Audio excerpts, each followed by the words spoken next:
Hello friends, ನಮಸ್ಕಾರ. ಆಹಾರ YouTube ಚಾನಲ್ಗೆ ಸ್ವಾಗತ. ನಾನಿವತ್ತು ಕ್ಯಾರೆಟ್ ಹಲ್ವಾ ಮಾಡೋ ರೆಸಿಪಿನ ತಿಳಿಸ್ಕೊಡ್ತಿದ್ದೀನಿ. ಫಸ್ಟ್ಗೆ 4 ರಿಂದ 5 ಕ್ಯಾರೆಟ್ನ ವಾಶ್ ಮಾಡಿ ಸಿಪ್ಪೆ ತೆಗೆದು ಸಣ್ಣ ಸಣ್ಣದಾಗಿ ಈ ಥರ ತುರಿದಿಟ್ಕೊಂಡಿದ್ದೀನಿ. ಆನಂತರ ಒಂದು ಮಿಕ್ಸಿ ಜಾರ್ಗೆ ಏಲಕ್ಕಿನ ಹಾಕ್ಕೊಂಡಿದ್ದೀನಿ. ಬರೀ ಏಲಕ್ಕಿ ಹಾಕ್ಕೊಂಡ್ರೆ ಅದು ಪೌಡ್ರ್ ಥರ ಗ್ರೈಂಡ್ ಆಗೋದಿಲ್ಲ. ಸೊ ಅದಕ್ಕೋಸ್ಕರ ಸ್ವಲ್ಪ ಶುಗರ್ನ ಆ್ಯಡ್ ಮಾಡಿ ಗ್ರೈಂಡ್ ಮಾಡ್ಕೊತೀನಿ. ನೋಡಿ ಯಾವ ಥರ ಗ್ರೈಂಡ್ ಆಗಿದೆ ಅಂತ. ಈಗ 1-2 ಲೋಟದಷ್ಟು ಹಾಲು ತೊಗೊಂಡಿದ್ದೀನಿ. ಅದನ್ನು ಒಂದು ಪಾತ್ರೆಯಲ್ಲಿ ಹಾಕಿ ಚೆನ್ನಾಗಿ ಕುದಿ ಬರೋವರೆಗೂ ಅದನ್ನು ಕಾಯಿಸ್ಕೊಂಡು ಎತ್ತಿಟ್ಕೊತಾ ಇದ್ದೀನಿ. ಹಾಲು ಕಾದ್ಮೇಲೆ ಒಂದು ಪ್ಯಾನ್ ಇಟ್ಕೊಳ್ಳಿ. ಆ ಪ್ಯಾನ್ಗೆ 2-3 ಟೇಬಲ್ ಸ್ಪೂನಷ್ಟು ತುಪ್ಪ ಹಾಕಿ ಅದು ಕರ್ಗದ ಮೇಲೆ ತುರಿದು ಎತ್ತಿಟ್ಕೊಂಡಿರೋಂತಹ ಕ್ಯಾರೆಟ್ನ ಹಾಕಿ ಒಂದು ಚೆನ್ನಾಗಿ ಮಿಕ್ಸ್ ಮಾಡ್ಕೊಳ್ಳಿ. ಈ ಥರ ಮಿಕ್ಸ್ ಮಾಡೋದ್ರಿಂದ ಕ್ಯಾರೆಟು ತುಪ್ಪದಲ್ಲಿ ಫ್ರೈ ಆಗುತ್ತೆ. ಅದರಿಂದ ಒಂದು ಒಳ್ಳೆ ಟೇಸ್ಟ್ ಕೊಡುತ್ತೆ. ಸೊ 5 ನಿಮಿಷಗಳ ಕಾಲ ಲಿಡ್ನ ಕ್ಲೋಸ್ ಮಾಡಿ ಸ್ವಲ್ಪ ಹೊತ್ತು ಕ್ಯಾರೆಟ್ ಚೆನ್ನಾಗಿ ಕುಕ್ ಆಗೋವರೆಗೂ ಬಿಡಿ. ಆಮೇಲೆ ಲಿಡ್ ಓಪನ್ ಮಾಡಿ ಕಾಯಿಸಿ ಎತ್ತಿಟ್ಕೊಂಡಿರೋ ಹಾಲನ್ನ ಹಾಕ್ಕೊಳ್ಳಿ. ಒಂದು ಒಳ್ಳೆ ಮಿಕ್ಸ್ ಕೊಡಿ. ತುರಿದಿರೋ ಕ್ಯಾರೆಟ್ ಏನಿದೆ ಅಲ್ವಾ, ಅದು ಚೆನ್ನಾಗಿ ಹಾಲಲ್ಲಿ ಸಾಫ್ಟಾಗಿ ಬೇಯಬೇಕು. ಯಾವುದೇ ಕಾರಣಕ್ಕೂ ಸಿಯೋದಕ್ಕೆ ಬಿಡಬೇಡಿ. ಅದು ಸೀದ್ರೆ ಅಷ್ಟು ಚೆನ್ನಾಗಿರೋದಿಲ್ಲ ಟೇಸ್ಟು. ಈ ಕಂಪ್ಲೀಟ್ ಎಂಟೈರ್ ಪ್ರೋಸೆಸ್ಸನ್ನು ನೀವು ಲೋ ಫ್ಲೇಮಲ್ಲೇ ಇಟ್ಕೊಂಡು ಮಾಡ್ಕೋಬೇಕಾಗತ್ತೆ. ಸ್ವಲ್ಪ ಹೊತ್ತು ಲಿಡ್ನ ಕ್ಲೋಸ್ ಮಾಡಿ ಬಿಡಿ. ಒಂದು 5 ನಿಮಿಷಗಳ ಕಾಲ ಲಿಡ್ ಕ್ಲೋಸ್ ಆಗಿರಬೇಕು. ಅದಾದಮೇಲೆ ಲಿಡ್ನ ಓಪನ್ ಮಾಡಿ ಈ ಥರ ಕೈ ಆಡಿಸ್ಕೋಬೇಕಾಗತ್ತೆ. ಈ ಥರ ಕೈ ಆಡಿಸ್ಕೊಳ್ಳಿ ಚೆನ್ನಾಗಿ.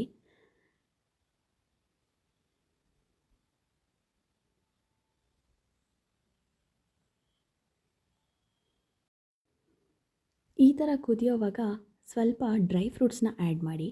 ನಾನು ಇದಕ್ಕೆ ಡ್ರೈ ಫ್ರೂಟ್ಸ್ನ ಡೈರೆಕ್ಟಾಗಿ ಆ್ಯಡ್ ಮಾಡ್ತಾಯಿದ್ದೀನಿ.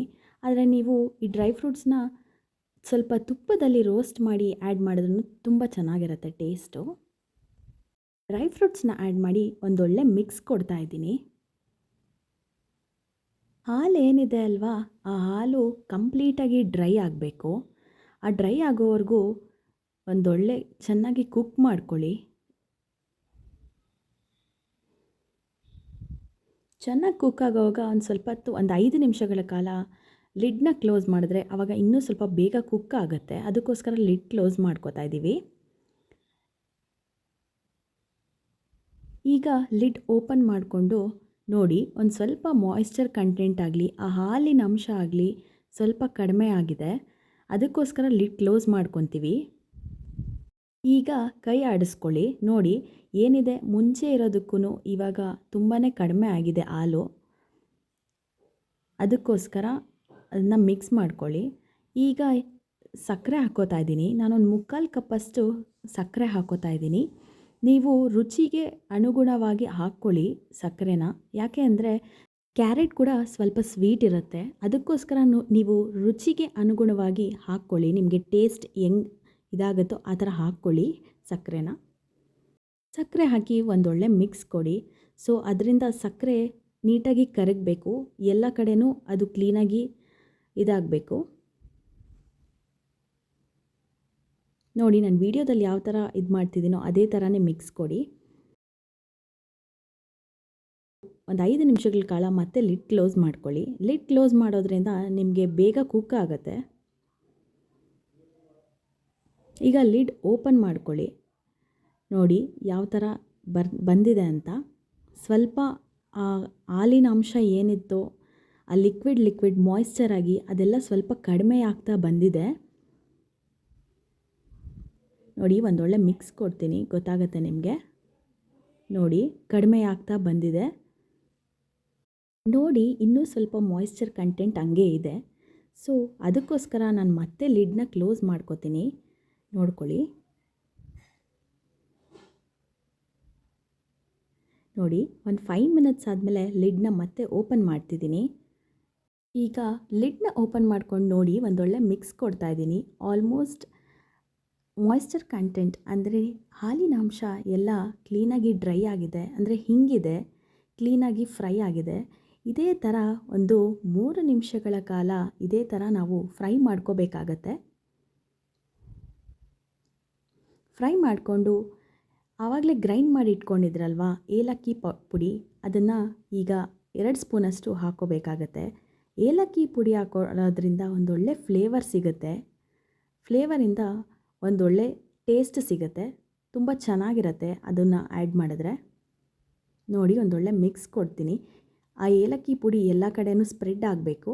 ಅದೇ ಥರ ಒಂದೊಳ್ಳೆ ಮಿಕ್ಸ್ ಮಾಡಬೇಕು. ಇದೇ ಥರ ಮಿಕ್ಸ್ ಮಾಡ್ಕೊತಾ ಇರಿ. ಈಗ ನೋಡ್ಬೋದು ನೀವು, ಎಲ್ಲ ಹಾಲೆಲ್ಲ ಏನಿತ್ತು ಅದೆಲ್ಲ ಕಂಪ್ಲೀಟಾಗಿ ಡ್ರೈ ಆಗಿದೆ.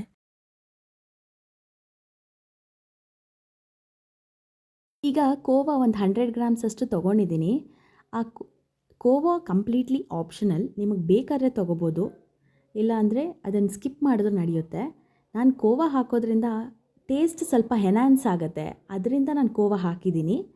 ಸೊ ನೀವು ಬೇಕು ಅಂದರೆ ಹಾಕ್ಕೋಬೋದು, ಇಲ್ಲಾಂದರೆ ಸ್ಕಿಪ್ ಮಾಡ್ಕೋಬೋದು. ಇದು ನನ್ನ ಫಸ್ಟ್ ವಿಡಿಯೋ ಆಗಿರುತ್ತೆ. ದಯವಿಟ್ಟು ನನಗೆ ಸಪೋರ್ಟ್ ಮಾಡಿ, ಲೈಕ್ ಮಾಡಿ, ಕಮೆಂಟ್ ಮಾಡಿ, ಶೇರ್ ಮಾಡಿ.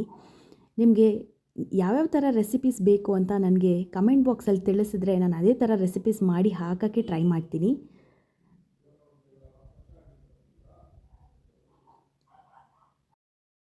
ನನ್ನ ಫಸ್ಟ್ ವಿಡಿಯೋ ಆಗಿರುತ್ತೆ, ಅದರಿಂದ ನಿಮ್ಮ ಸಪೋರ್ಟ್ ನನಗೆ ಬೇಕೇ ಬೇಕು.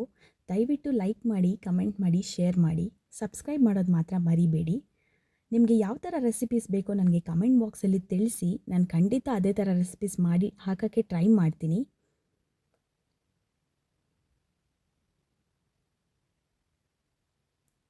ನೋಡಿ, ಚೆನ್ನಾಗಿ ಮಿಕ್ಸ್ ಮಾಡ್ಕೋಬೇಕಾಗತ್ತೆ.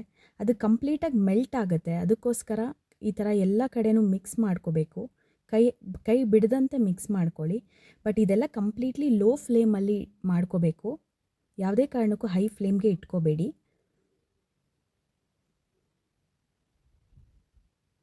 ನೋಡಿ, ಈಗ ಕಂಪ್ಲೀಟಾಗಿ ಕೋವಾ ಅನ್ನೋದು ಮಿಕ್ಸ್ ಆಗಿದೆ, ಅಂದರೆ ಮೆಲ್ಟ್ ಆಗಿದೆ. ಹಾಗೆ ನಮ್ಮ ಹಲ್ವಾ ಕೂಡ ತುಂಬ ಚೆನ್ನಾಗಿ ರೆಡಿ ಆಗಿದೆ. ಈ ಥರ ರೆಸಿಪೀಸ್ಗೋಸ್ಕರ ವೆಯ್ಟ್ ಮಾಡ್ತೀರಿ. Thanks for watching. ಬಾಯ್.